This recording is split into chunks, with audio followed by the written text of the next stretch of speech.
Hello and welcome to another video review from AV Forums. I'm Phil Hinton and I've been the AV Forums editor since 2003. I'm also a fully trained and qualified THX and ISF calibrator with 17 years of experience. In today's video we're looking at the Panasonic GZ950 OLED TV. If you like our reviews and want to see more of them while supporting our channel, please like and subscribe, and don't forget to click the notification bell to be informed every time we upload new video content. Also, don't forget to check out the TV forums at Europe's largest AV community on AV Forums to see what owners of this TV think about it after normal use in their own homes. You can also check out the full written review at avforums.com.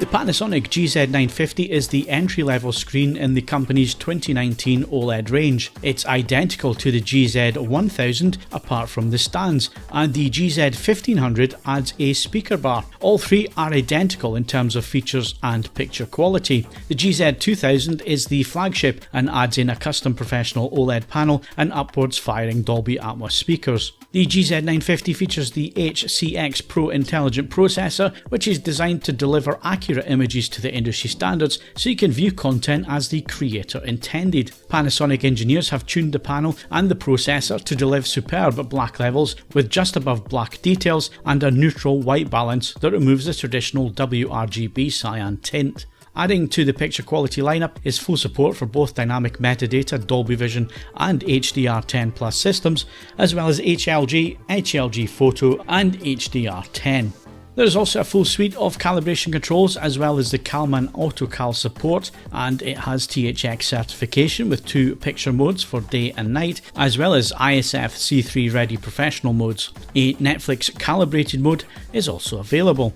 Dolby Atmos audio is supported via speakers built into the TV, but unlike the GZ2000 there is no soundbar or upwards firing drivers. However, you can add a subwoofer to the TV audio system using the switchable headphone jack, and there are crossover and volume selections within the menus. The GZ950 also features Panasonic's new My Home Screen 4.0 that allows users to tailor the TV interface to their own preference.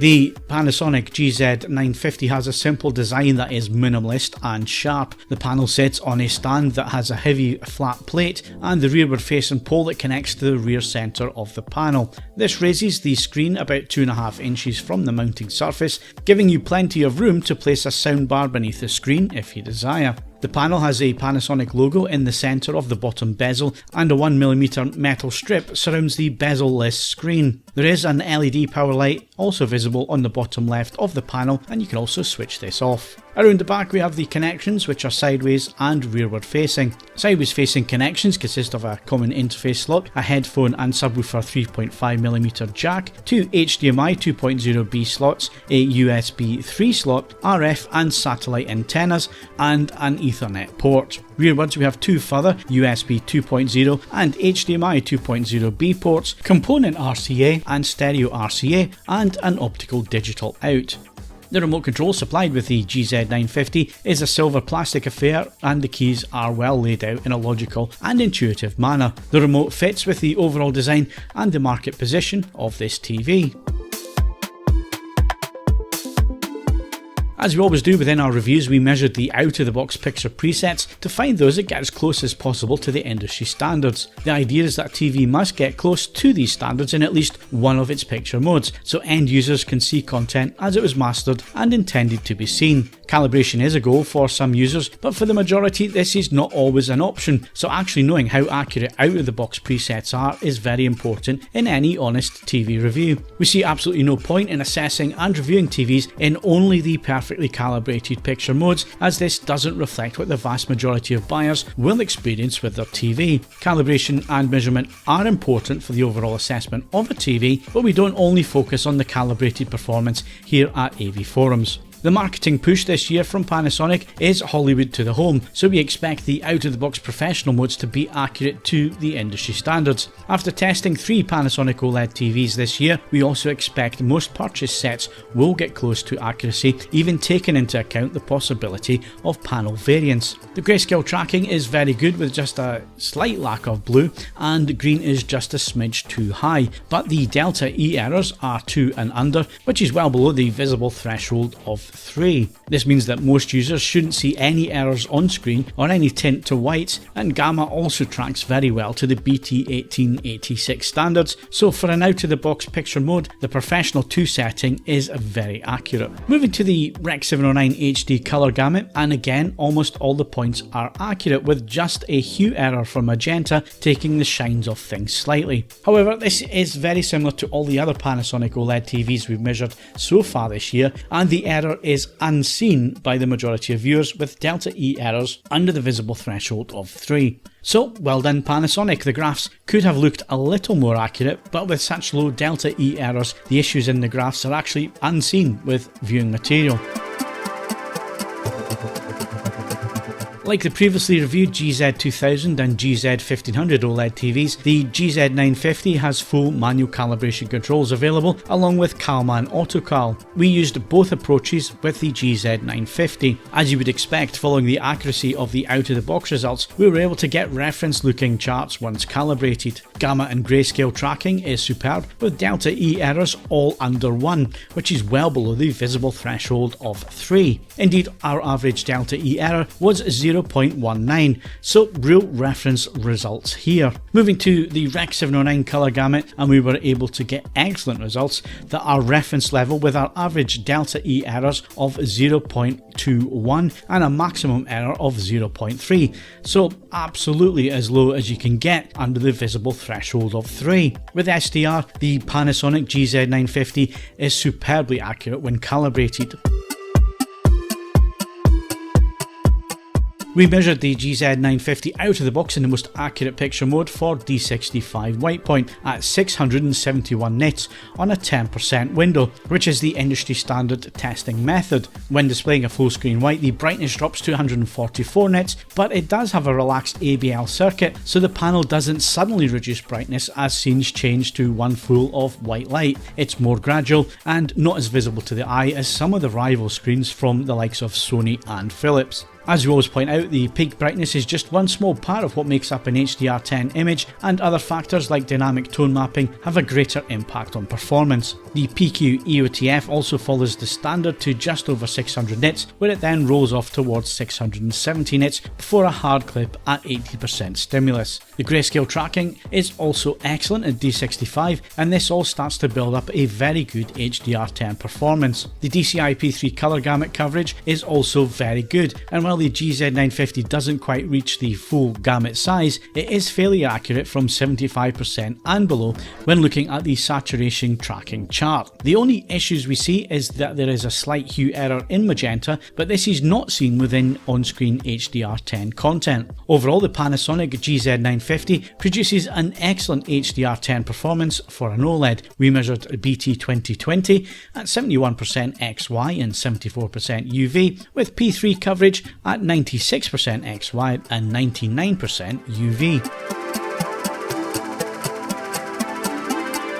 Just like every other Panasonic OLED we have measured and tested this year, the GZ950 is incredibly accurate to the standards out of the box. It also produces an excellent HDR image with HDR10, Dolby Vision and HDR10 Plus content with stunning black levels, class leading just above black detail retrieval and superb colour hues and tones. All that's really lacking from the GZ950 is the extra brightness of the flagship GZ1000. Panel uniformity was excellent, just like other Panasonic screens we've tested, with no banding or blotchiness seen at a 5% stim and no dirty screen effects seen in brighter areas of the image. Upscaling was also superb, with excellent detail and edges without any ringing or other artifacts being visible, and motion was also very good indeed, with IFC switched off. We also didn't see any examples of black flickering in poorly compressed material that can be seen on competing screens. Our GZ1000 review gives you the full full details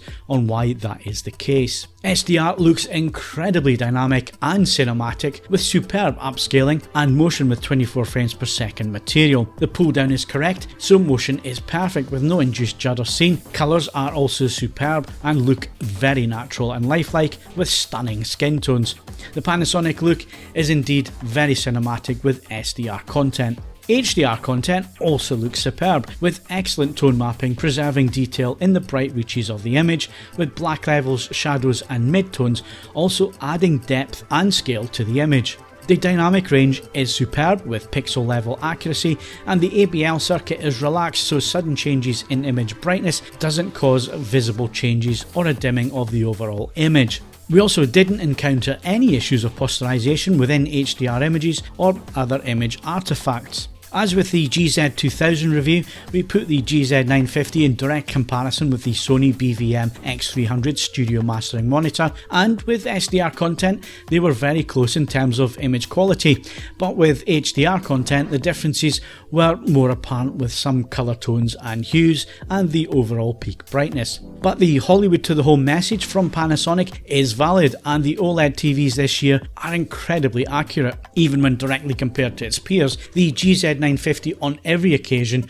matched or even bettered the performance seen. Even against the flagship GZ1000, we couldn't separate the screens in SDR, with each looking identical to the other with superb image brightness, sharpness and detail. Colours also looked identical, which is what we would expect to see with SDR, and when we moved to HDR content, both screens remained very similar in the majority, with the GZ1000 offering a little more brightness in the highlights, along with a visible detail that the GZ950 clipped. The GZ1000 also had a touch more depth thanks to the generally brighter underpinning, but the GZ950 tone mapping was also a touch brighter, which robbed it of some depth and added clipping to the brighter end of the scale. But given the price differences between the two screens, the GZ950 holds its own against the flagship. We also compared the GZ950 against the LG C9, where it offered a slightly better colour performance and white tone in HDR with a smidge better motion. However, the C9, with its custom tone mapping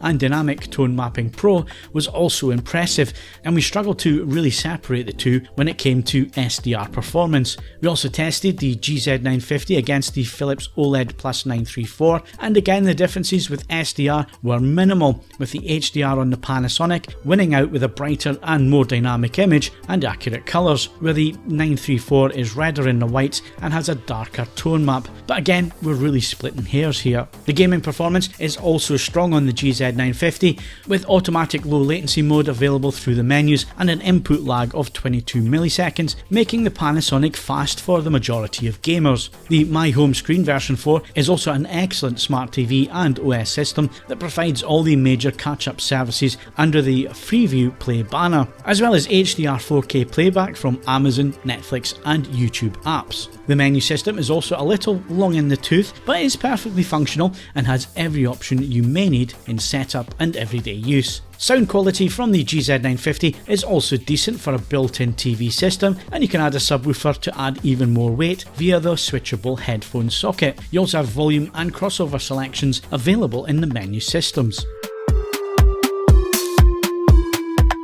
Where we struggled for the value for money assessment with the GZ1000 flagship, the GZ950 is a far easier TV to score. It's an absolute bargain for those wanting image accuracy for viewing film content in a dimly lit room, and where you have an existing off-board audio system. The image quality with SDR is sublime and cinematic, with superb colour reproduction to Rec 709 and reference grayscale results. Motion is also excellent, with superb upscaling for HD content to the panel's native 4K resolution. HDR10 playback was also superb and is only slightly different to the brighter GZ1000 with highlight detail. So Panasonic lives up to the Hollywood to the home marketing, with the GZ950 offering superb image accuracy with SDR and HDR content. The sound system is perhaps the weakest link with the GZ950, but at the current price point you can easily add an aftermarket soundbar or surround sound system to round off the package. Overall, we think the GZ950 offers superb value for money when it comes to a quality OLED TV with excellent panel uniformity, video processing and accurate image quality in SDR and HDR. Movie fans will love the cinematic images it produces, and while it might be lacking some of the features available on its peers, such as HDMI 2.1, it also produces one of the best images we've seen at the price point out of the box. We really don't envy anyone choosing an OLED TV to buy at this level of the market, but we do consider the Panasonic GZ950 to be a Best Buy badge winner.